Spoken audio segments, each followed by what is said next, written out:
ভাই বন্ধুস্থল আজকে দেখুন আমরা পাঁচক নমাজের লাগে পাঁচবার কিন্তু আজান দেওয়া হয়। এই আজান দেওয়া হয় আমরা আজান শুনিয়া মসজিদে হাজির হইতে পারি না, কারণ আজানের অর্থ কীটা, অর্থ কী জিনিস আমরা বুঝি না, এর কারণে নিশ্চয় আমরা হাজির হইতে পারি না। পয়লা নম্বর হইল আল্লাহু আকবার সাইবার পাওয়া।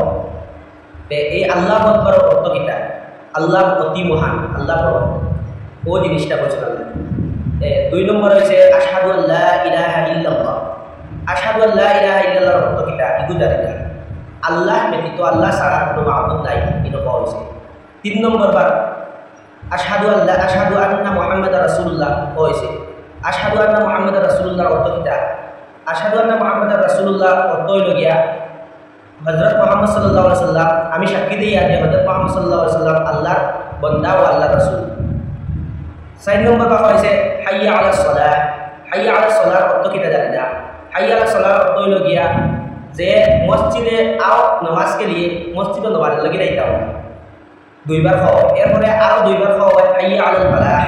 হাইয়া আলাল ফালাহ ওইগুলোর অর্থ কীটা জানি না, এগুলোর অর্থ হইল গিয়া যে আও কামিয়াবি কি তরফ, আও বালা হামল লাগে বক্তা খাওয়া হয় দুইবার। এরপরে ফিরিয়া আল্লাহু আকবার আবার খাওয়া হয় আরও দুইবার। এগুলো খাওয়ার অর্থ হইল কিতা, ফিরিয়া হয়েছেন আল্লাহ অতি মহান, আল্লাহ বলা আবার হয়েছে। এরপরে হচ্ছে লা ইলাহা ইল্লাল্লাহ, আর আল্লাহ ছাড়া কোনো মাবুদ নাই, ওখানে আবার হয়েছে। তে আমরা অবুদ্ধ বালা করি অর্থ সহিত আগারও দিতাম সুন্দর করিয়া, আর অর্থ সহিত আমরা বুঝতাম, শিখিতাম, শিখালেই চেষ্টা করতাম ইনশাআল্লাহ।